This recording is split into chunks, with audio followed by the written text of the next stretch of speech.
Hi, welcome to the Ellis Talker Show. I'm DV LeBron. Today, my very special guest is the judge of Ellis County, Mr. Todd Little. How you doing, sir? Hey, DV. Good to see you, brother. Good to see you too. It's always good having you on because, like the last time I have you on, you got the facts and you run that county government. So you have a lot of statistics and facts and things that you see that is so informative for the people of Ellis County. But there are a lot of new people and they may not know you. So can you give a bio on you? Absolutely, DV. I'm Todd Little. I grew up right here in Red Oak, Texas, just north of the county seat, Waxahachie, Texas. My family moved to Ellis County in 1970, and about 500 people were in Red Oak, Texas. Today, I think there's about 30,000 people there, and most of the farmland I grew up on is developed with new houses. Yeah, it has grown, like Red Oak, even just theaters, apartments, different shops. Red Oak has definitely grown. The whole county is growing. So you're responsible for all of this. And one of the reasons I wanted to have you on is to talk about the budget and the day-to-day stuff that you see, that you guys passed on this budget that you just passed and tax rate. So I wanted to have you on for that information for the public. You just finished up and adopted a budget. Like I was saying, you got a new tax rate. Talk to me about those budget priorities. We could go through the litany: law enforcement, roads. I know you have on the actual budget, folks, you can actually pull up Ellis County budget. And on the budget, they have different pictures and stuff where they break down where every cent goes in the county government. And that is a pretty cool thing to have. What were the priorities this year? DV, I would be remiss if I did not make sure to introduce my wife of 32 years, Dawn Little. She's a health science teacher at Red Oak High School. We were blessed to raise all three of our kids, Tanner, Houston, and Stephanie, in the Red Oak ISD. And they're a great family because they grew up right here in a great county. And obviously, the numbers we're going to present today are going to show you that a lot of people want what I had as a child growing up. They want to raise their children in Ellis County because of all the great schools we have, public charter schools, we have trade schools, we have community colleges, we have four-year colleges, and we have lots of great private schools as well, private school co-ops. So I just want to say that I didn't do any of this, DV. This is the makeup of our community, and people want what we have. And when people want what we have, that brings us struggles and management and things that we have to get done for the people because they expect good service. And that's where our Commissioners Court focused this year on the 2025 fiscal year adopted budget. I was just going to lift it up here and show you what the front page looks like. This is the adopted budget for the 25 fiscal year. And you can see it's pretty thick. It's front and back page. I would let everybody know they can go to Ellis County, Texas's website. They can find that on the county judge page as the adopted fiscal year 25 budget. And I've got a list here of a few things that I want to give kudos to our citizens because we are well known around the state as a conservative community. We are well known for being fiscally responsible. We are well known for being family-based and faith-based, DV. This is a faith-based community. And want to tell people a little bit about Ellis County that may not know. We're exactly 20 miles south of downtown Dallas in the DFW Metroplex. We're currently sitting in 2023 with 223,000 citizens. We have 230,000 citizens as of 2024. And the income metrics in Ellis County are in the 75 percentile. They're very good. We have very good paying jobs. We'll get into some of that economic development in the future. I'm going to reach over here and talk about some priorities. And you may be interested in some of these priorities too, because I know you're a veteran. And one of the things that we continue to do, DV, is we authorized again for the second year. Thank you. Veterans Treatment Court, so that first-time offenders in Ellis County that are veterans have a shot. They have a second chance. And that's done through our district courts. And I'm a mentor. And I'm a mentor in the program. Yeah. The state of Texas supports us with grant money on that court. Mm-hmm. One of the things that's near and dear to all of our hearts in Ellis County is law and order. Law and order is important. And people invest their money in Ellis County because we have good law enforcement officials. We have good sheriff's department. We have a good sheriff in Brad Norman.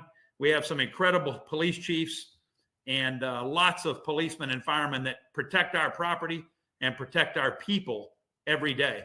So in this budget, DV, was a $2.7 million increase for law enforcement officials.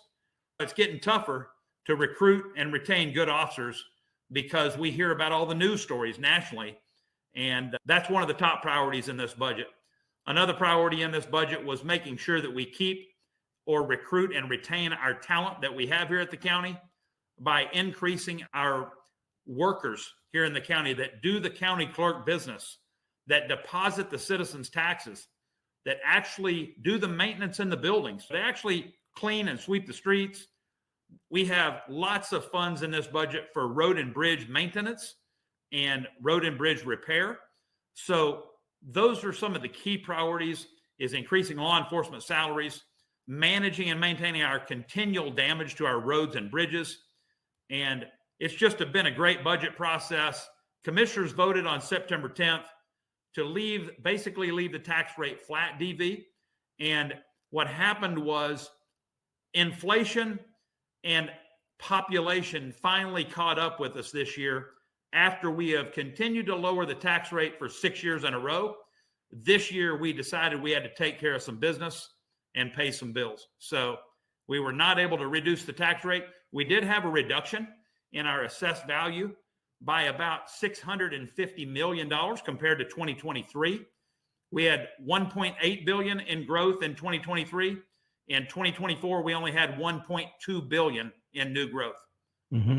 So going into the law enforcement, Judge, I had Sheriff Brad Norman on the show, and we talked about obviously the retention issues. Thank you for addressing that.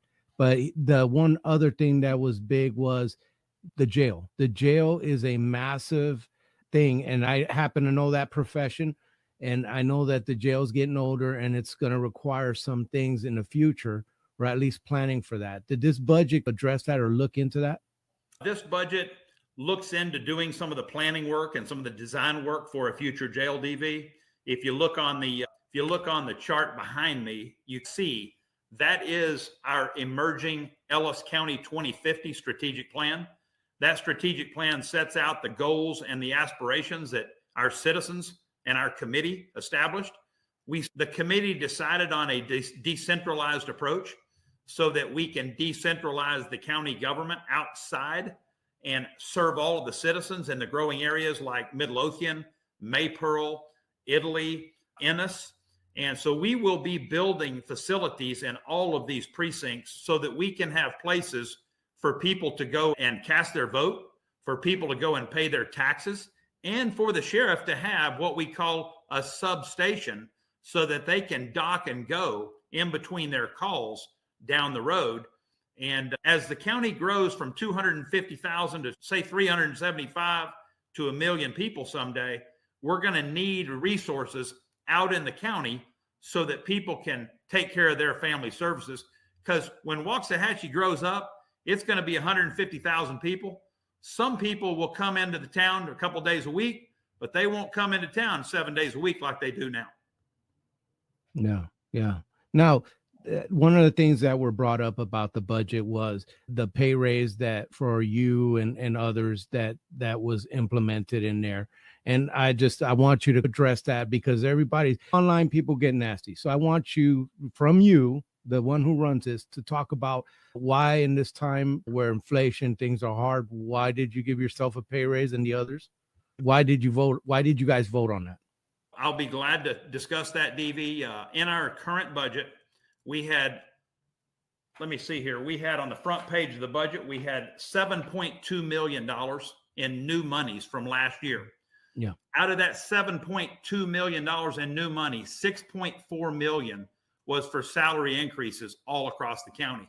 Now, out of that $6.4 million in salary increases, that included $308,000 for 21 elected officials. Now, DV, I'm an elected official in this county, and there's a process that the law requires for us to raise elected official salaries. Obviously, inflation is now hitting everybody. Some of the elected officials received 7 to 8%. Other elected officials received 10 to 14%, depending on where they were in the comparison. What we did, DV, is we picked 3 other counties that were closest in size to us to do a salary survey.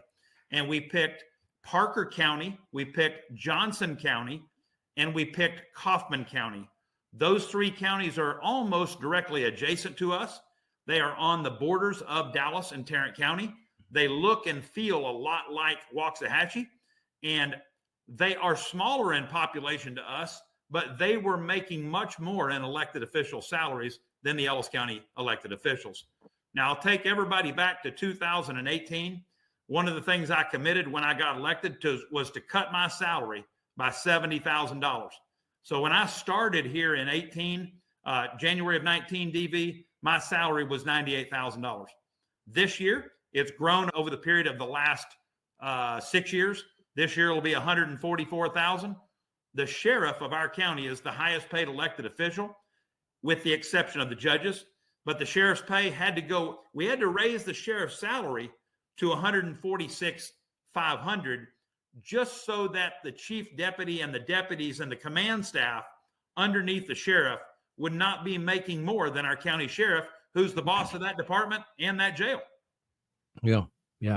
No, and that's definitely understandable. And you said you've addressed the amount of growth that Ellis County has gotten.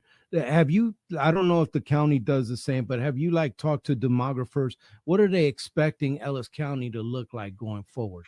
That's a very interesting question. I actually serve on a regional board, DV, which is the North Central Texas Council of Governments. And they have Ellis County by 2030 being at 350,000 people. If we're at 223 last year, we are actually setting our budgets and making plans for 350,000, because whenever the day comes that I'm done as county judge, we've got to have a runway for the next guy or the next lady that takes my spot. And we want to give them a good path to start from. And that's what people did for me before I got here.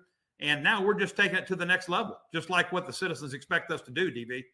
Todd, what are the challenges you guys are facing with infrastructure? What was the major thing that it had to be addressed this year? What was the major thing hitting the county? Obviously, one of the things that county government is required to do is to manage the largest mental hospital in the county, and that is the county jail. We have seen an increase in $3.2 million in what we call inmate medical health care. So we've gone from $3.2 million this year in the budget. We've budgeted $6 million for inmate medical, DV. In the last 2 years, we've seen that just explode on us. Part of that is due to the case backlog that we experienced 3 years ago during COVID. But now we're starting to see those individuals that were in jail or out on bond. Now they're coming through the court system. So one of the other things that we had to address this year in our permanent improvement fund was adding a future district court. That would take us from 3 district judges and district courts to 4. So we are in the process in this budget. In the permanent improvement fund, you will see $6 to $7 million sitting there to remodel our county courts facility, which will include bringing back jury selection into a jury pool room with about 300 people that can be brought into one room. We have to do that safely.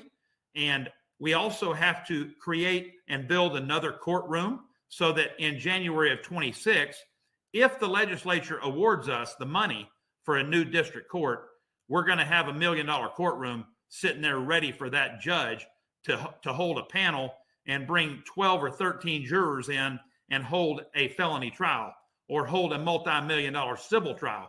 And that's what we have to do as the commissioner's court, because every county in Texas, there's 5 folks that hold the purse strings to the citizens' tax dollars. And that is the county commissioner's court and the county judge. Todd, a couple of other priorities, DV, that we had to do. We had to include those salaries for those elected officials and for the department heads, the 18 departments that we operate. That includes your fire marshal's office, your district attorney's office. One of the things we've been short on is paying lawyers enough money to get them and recruit them out of Dallas so that they'll come and work a trial here in Ellis County on the prosecution side. Being close to Dallas presents us a lot of advantages, but there are a few disadvantages that we have because people can still drive 25 to 30 miles and get a good paying job in Dallas County. Yeah. Yeah, no, it definitely is something that is a challenge that is presented, and things are costing more for everybody. That's and right. the county government and everybody's soaking in this inflation. Sometimes those things are needed. Now, do you believe, sir, that you and the commissioner court have been a good steward to the people's money? As a matter of fact, I've just pulled aside a paper, DV, that is going to prove that we've been good stewards of the money. On August 30th, the Fitch Rating Agency in New York just upgraded Ellis County by not one rating, but by two. We went from a AA neutral rating to a AA plus positive rating. Now, they indicated that we are quality to get a AAA rating, but they said in their report that because our population is exploding so quickly, they don't believe that we can operate this county without going into more debt. So they did not give us a AAA. They gave us a AA plus.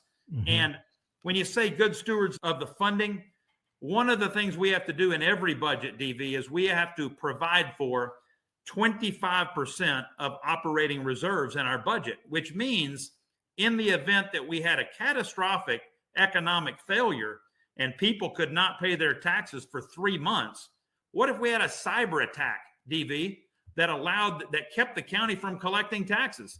We've got 25% or more sitting in the reserve balance to pay for operating expenses for 90 days in this county.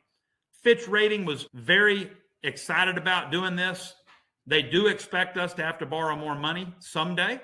But as we are currently operating this county on a cash budget, and we've been able to lower the county tax rate 5 years in a row, with the exception of this year, because that decrease in added value, we were unable to reduce that tax rate because we had multiple obligations that we have to fulfill, including state unfunded mandates. Yeah, talk to me about because I saw that on the budget and it highlighted what the unfunded mandates. Talk to me about what is an unfunded mandate and how's it affecting our county? I'm going to go to that page right now. Added cost in the 2025 budget, based on 2024 budget numbers, we have $9.1 million of money in this budget to pay for 2025 expenses. $922,000 is going to be state criminal justice inmates. The state does not have enough beds to take inmates that are state jail felonies out of our county jail. So they have to take them, I believe, on day 46. But if they can't take them until day 46, the citizens of Ellis County are paying for the first 45 days after those people have been adjudicated and been sent to the state jail. They can't go, so they sit in our county jail to the tune of $90+ a day. That does not include indigent defense to have an attorney represent them. That actually is another $3.5 million in this budget. And then the other side effect of having those prisoners for a long period of time is what we call indigent health care. That indigent health care in our current budget will be $4.6 million, DV. So if a prisoner in the jail has a problem that requires hospitalization, we have to take a deputy, a jailer goes with that felon to the emergency room, and the Ellis County taxpayers pay for every dollar. That's why we have a contract with a medical company to try to do as much as we possibly can in the county jail, such as x-ray and imaging. Mm-hmm. We have those machines in our jail just to mitigate cost so we don't have to go to one of the 3 private hospitals in the county. Now, is that something that you've had to work? Has it gotten so bad that you had to work out a contract with the hospitals for beds for inmates? We do not. It's a first come, first served basis in the hospital. Okay. We do have a doctor, we have mental health providers, and we have nurses inside the county jail that take care of those types of things. But when you have a problem like a heart attack, you have someone that's a prisoner that has a heart attack, or maybe they're coming off of some addiction. They're in there for drugs or addiction, and they have a problem, an attack of some kind, anxiety, whatever. We have to treat those individuals outside of the county jail. That's why I budgeted $6 million in inmate medical in this 25 fiscal year budget.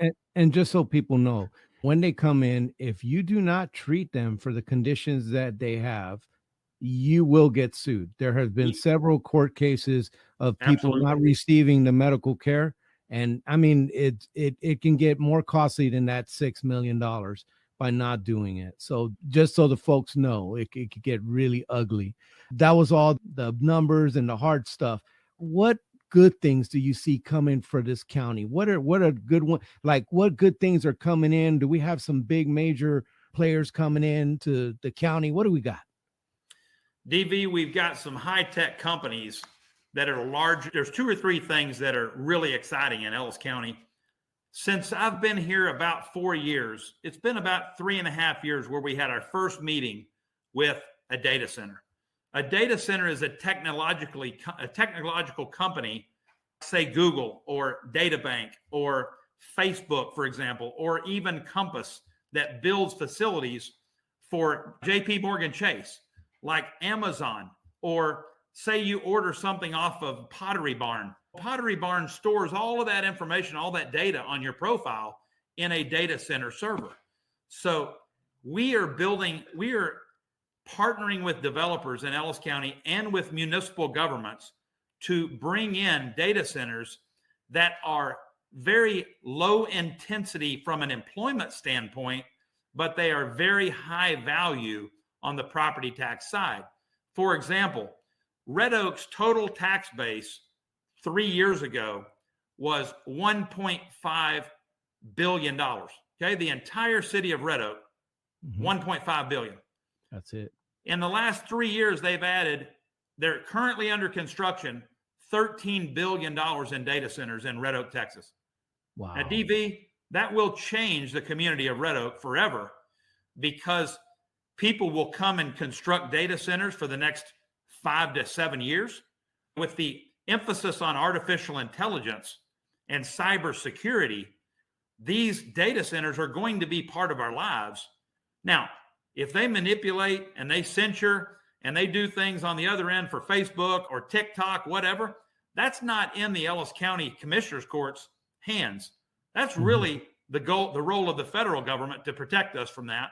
But we are partnering with good companies that are putting in what I call critical infrastructure that allows Ellis County to be successful well into the 21st century. And with that comes a lot of other benefits, such as food and beverage manufacturing. We have seen 2 or 3 major food and beverage manufacturing come to Midlothian, Texas, and to Ennis. And I will name 2 or 3 of those. One is called, everybody may have seen the advertisements for Fresh Pet. Fresh Pet in Ennis is fresh pet food that is refrigerated pet food. They started out that project estimating it being a $350 million project. Today, they've invested over $750 million in Ennis, Texas, and 500 plus employees. Wow, that's big. That's big. When you get into Midlothian, you drive down 67 5 years ago and look at it today, it's unrecognizable. It's Hillwood Development Partners, it's Provident Development Company, it's Huffines Development. All the big players are here in Ellis County now, and they've put millions of square feet on the ground as they manufacture space for food and beverage manufacturing, such as Synopta Foods, who actually makes tea for Tazo Tea. So if you've ever seen Tazo Tea in Starbucks, they manufacture and package it right here in Midlothian, Texas. Wow, that is fantastic. No, I love that. Now, where do you see us in, let's say you reelected, you go, what do you see us in 5 years? Where would you like to see Ellis County go? What do you envision Ellis County going as the leader, as the one leading Ellis County? DV, we have a lot of the pieces in place. such as the Navarro College Bachelor's of Science in Nursing program. We've got to have 2 or 3 things for businesses. We've got to have good education for their students, good education for their employees. We've got to have a normal and healthy healthcare system so that employees and families can be treated. We've got Baylor Scott and White, we've got Ennis Regional Hospital, and we've got Midlothian Methodist right there ready to do the work. If you look at the map of Ellis County, we have a transportation network that's second to none. We've got I-45, we've got I-35, we've got Highway 67, we've got 287 that goes from one end of the county on the northwest side to the southeast corner. That is going to be a major player by the fact that we have major farm to markets and state highways in this county. And it's just one of those things that, like, we're sitting here painting a picture of what we want this county to be. We are in a position to actually put the paint on the canvas, DV, as commissioners, as mayors, as city managers, as economic development directors. We have the ability, because of affordable land and plenty of it. Our county geography is larger than Dallas County. We have over 968 square miles to manage. Half of our county is agricultural. Most of that is south of 287. Most of the property that is north of 287 is already experiencing a suburban or urban type growth. So we're a hybrid right now, DV, and we are planning for the future. And one thing that I am, DV, I'm a finance guy. We've got to take care of the money at Ellis County. And as long as I'm here, we're going to do that. We're currently building 2 facilities with cash money because we know it's important for school districts to be able to go out and build schools as our county grows. We don't need to be passing bonds right now while the schools are passing their bonds to build new schools for new students. What we need to be doing is paying what we can as we go. We have a plan back here behind me to do it on a gradual basis, to do what I call phased development and planning for the future. And I see a day where the county jail is no longer in the county seat in Waxahachie downtown. I see a day where the county farm is out. The county jail is actually located in the center of the county at the county farm. And that current county jail location can be used for a great tourism project for downtown Waxahachie. Maybe it's a historic hotel. Maybe it's a boutique hotel, but it's probably going to have antique stores and probably going to have shops on the bottom floor so that our people can walk and just enjoy the beauty of downtown Waxahachie. One of the things that we're also doing, DV, is we're doing what's called TIRZ, tax increment reinvestment zones.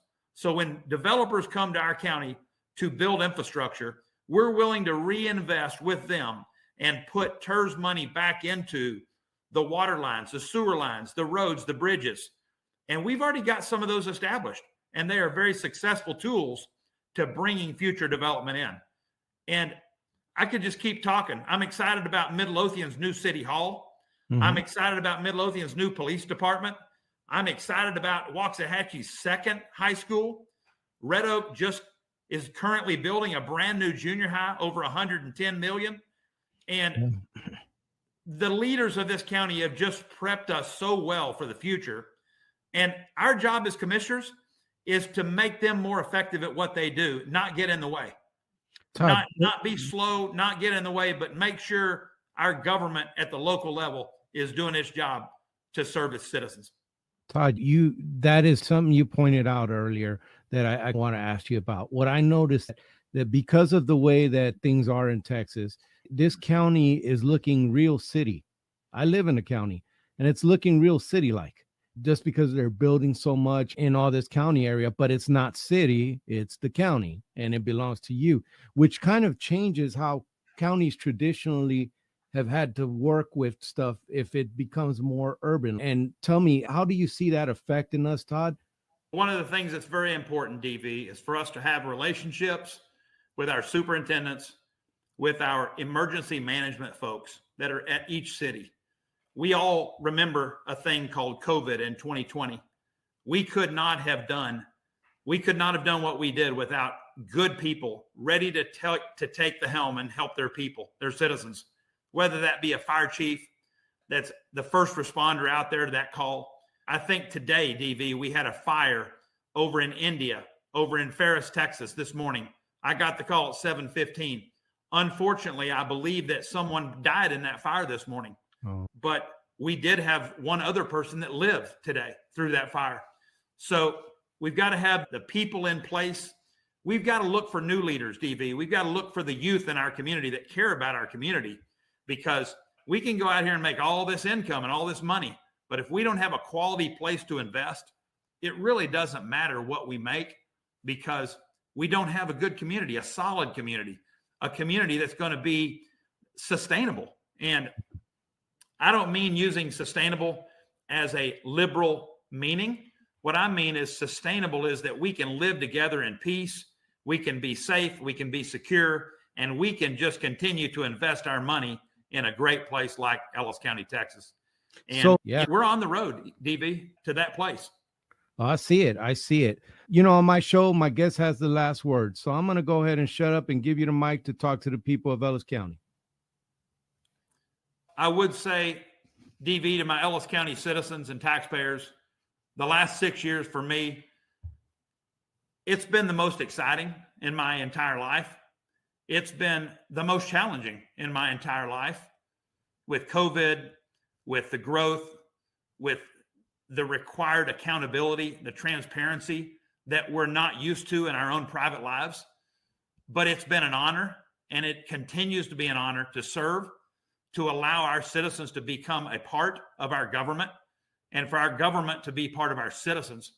And I just encourage any citizen to come every other Tuesday, either log online to our live stream at the Commissioner's Court, or to come in person to see the Ellis County Courthouse.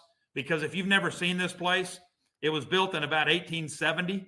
And after it was built, every commissioner and the county judge, they all got fired at their job for building this expensive courthouse. But today, DV, this courthouse is recognized across the nation. I have people from Germany. I have people from Belgium. I have people from Japan. They come in here from Hawaii and they go, wow, I've never seen a building like this before.